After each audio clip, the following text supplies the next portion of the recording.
Okay, so this is the video for the test corrections for test number 1. Make sure that you put your first and last name, today's date, the period, and let's start with question number 1.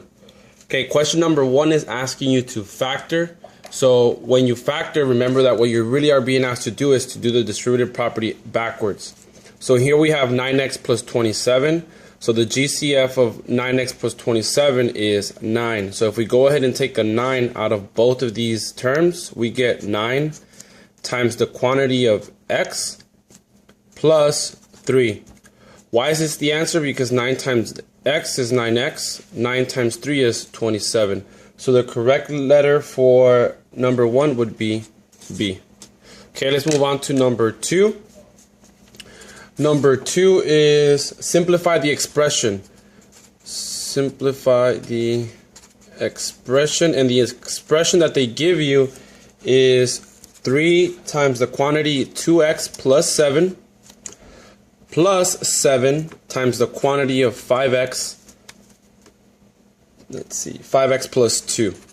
Okay, so what we're going to go ahead and do again is, if they're asking you to simplify the expression, well, just by looking at it, you can see that you can multiply 3 times 2x and 3 times 7 using the distributive property. That gives us 6x. 3 times 7 is 21. Now 7 times 5x is 35x, and 7 times 2 is 14. Now we're not done yet because we can still do something with this expression. We can go ahead and collect like terms. Here we have a constant, here we have another constant, so we have 35 when we put them together. We also have 6x and 35, and when we put those two together, we get 41x. We're going to add those two, and here's my new expression. We've created an expression that is equivalent to the first one, but it's simplified. So the correct answer for number 2 should have been letter G. So again, if I'm moving too fast, it's because you're able to push the pause button. So sorry for speeding it up, but I have to make a short video or else it takes too long to upload. Number 3. Number 3 is again the same thing, factor. So here is the expression you're given. Now the GCF of these 3 terms would be 2. So I can take out a 2 from each of these. So if I take out a 2, the terms that will be inside the parenthesis would be 2y, because 2 times 2y is 4y, plus 5 plus 4x. Let's make that x. So now the letter you should have picked should have been letter A. So A is the correct answer for number 3. Let's move on to number 4. Number 4 is asking you which equation is equivalent. And equivalent again means same as or equal to. Equivalent to this expression, or this equation, sorry. 4 times the quantity of 2 minus 5x is equal to 6 minus 3 times 1 minus 3x. Now again, just quick note, sorry I wasn't able to show you the problem as I was writing it down, but anyhow, here remember you can't do this. 6 minus 3 is not allowed, that's illegal. If you go ahead and do that, you're doing it wrong, because PEMDAS says to do this first. So I'm actually going to work with the right side of the equation first. Negative 3 times 1 is negative 3. I'm going to bring down this 6 because I have not used it yet. Negative 3 times a negative 3x would give me positive 9x. Alright, I can actually go ahead and combine like terms here, but I'm going to wait on it so I can go ahead and simplify this side. 4 times 2 is 8. 4 times a negative 5x is negative 20x. Now, when I go ahead and combine like terms, I see that I have a 6 minus 3, which is equal to 3, plus 9x is equal to 8x minus 20x. Now, when you go ahead and get to this point, remember we actually did some classwork in class regarding these type of problems when you have variables on both sides. So, actually, this is not an x. I apologize. This is just 8 because 4 times 2 is just 8. so ignore that. When you have variables on both sides, the idea is to get the variables on one side and the constants on another. So if I go ahead and subtract 3, I get 5. And if I go ahead and add 20x, these cancel, and give you 5. These two cancel. 9x and 20x gives you 29x. So now you have 5 is equal to 29x. So let's actually write that a little bit neater here. 5 is equal to 29x. That's my final answer. I could go ahead and solve for x, but that's not what the question is asking us. The question is asking us which equation is equivalent to this one. Well, I've gotten this far, and so far that matches letter C. So the correct answer for number 4 is C. Let's go ahead and continue. Okay, again, if I'm going too fast, it's because you're able to click that pause button. Now, I'm actually going to go ahead and put this paper aside and show you the actual test. Here is the actual test, okay? So this is one of the problems for number 5 where you just kind of have to look at it and ask yourself, well, what is this algebraic model here representing? Well, this is an x, or it could be a y. What makes it a variable, an x or a y, maybe even a z? It's because it's imperfect. So this is a copy. Here, unfortunately, you can't see that it's graph paper, but in the actual test paper that I gave you, this was better visible because it was darker ink. But you could actually see that this one right here is imperfect. So is this one, and so is this one.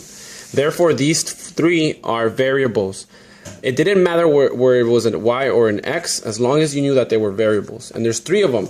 So this could either represent 3y or 3x.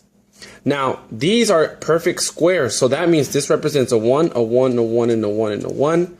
So therefore, when you add them all together, you get 5. The only expression out of these 4 that contains 5 square units is this one. So therefore, these represent 3x and these are 5. So the correct answer for this algebraic model was C. All right, let's move on to the other problem. Okay, which expression represents the perimeter of the figure? Okay, well, we want to figure out what the perimeter is. So the perimeter requires us to know all the sides of the figure. Unfortunately, we don't know all the sides, but we do have enough information to gather more information. So this is x, they told us so. So if that's x, that means that this side here is x. So if that is x, this no longer is 3, this is actually x. My 3, I can move it over here. So this is 3. And now I'm actually going to color code it. Okay, so just so that you can see clear what I'm referring to. So if this is 3, that means this is 3. So therefore we get to figure out what the other side is. Now let's take a look at the other side of the equation. Not the equation, sorry, the figure. They told us that from here to here it's x plus 3. So if this is x plus 3, and ignore this little thing here, okay? I actually made a copy of an old paper, so it showed up on the copy. But it really just said x plus 3. So now we can see here that from here to here, it's imperfect, okay? So I'm actually going to go ahead and color that. Now, from here to here, it's imperfect. But, sorry, from here to here, it's 1, 2, 3. So therefore, from here to here, you get 3, and you can clearly see that. You see these little dash marks right here? That's the graph paper. Again, unfortunately, you can't see it very well because it's a copy, but there are tick marks here. So if this is 3, that means this side is 3 in the green. Now, if the red here represents x, that means this side is x as well. So again, what we did here was move this x, delete it from there, and actually call this side x, and this is now my 3. So 3 plus x is still the same thing as x plus 3. We've talked about these ideas in class before. So, okay, let's move on. Now we have all the sides. Now that we have all the sides, we can go ahead and add them. So I've already done the work here on the side. Okay, we have 1, 3. Here it is. We have an x plus 3. Here it is. We have another 3 plus x. or it's the same thing as x plus 3. Okay, so that's 2 already. We have another 3 and another x, so I'm going to call that x, and then here's the other 3. I can add those together right away. It doesn't make any difference. And here's the other x.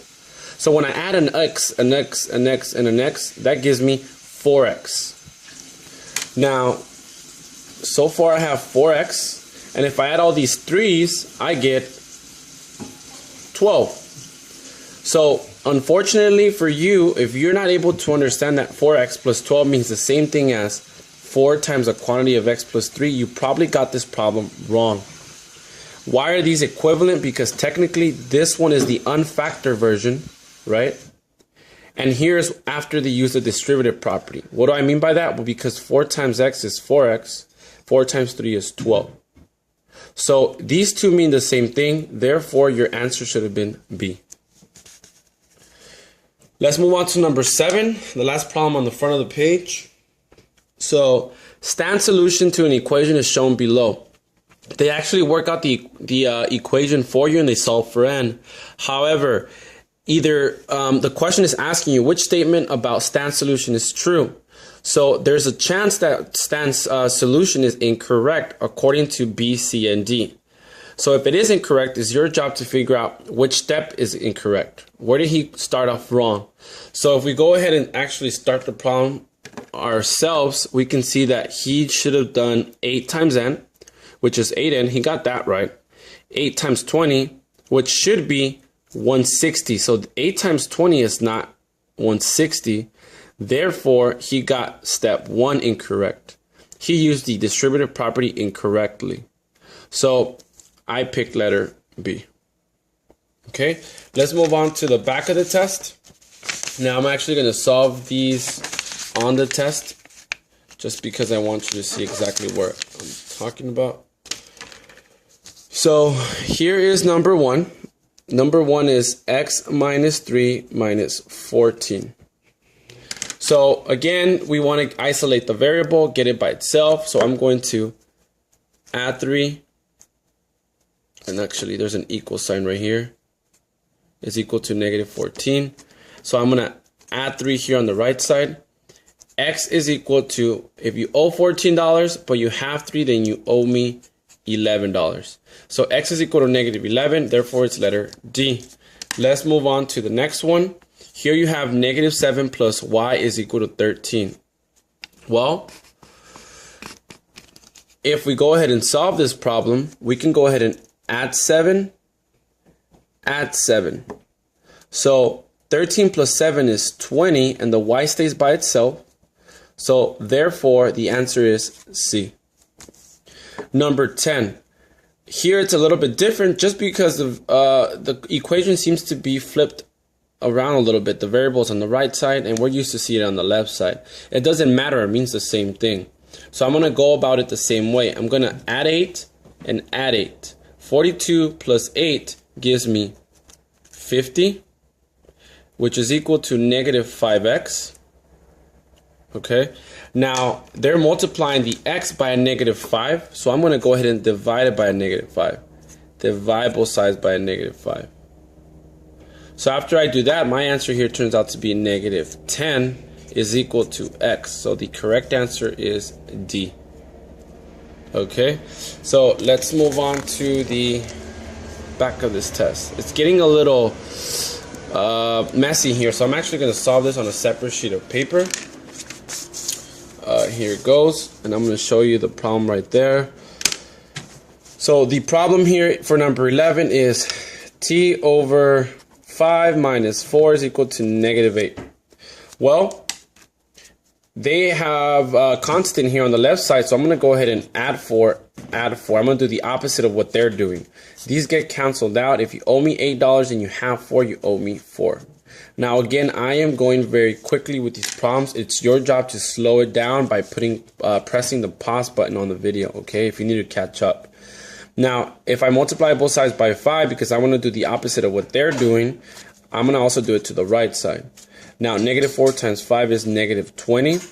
And these two I can cancel. Why can I cancel them? Because technically there's a 1 under here. And when we multiply fractions together, we multiply directly across.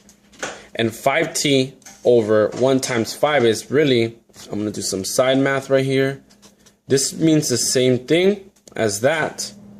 So if these mean the same thing, then this kind of gets canceled out. So I kind of already did it here instead of doing it this way.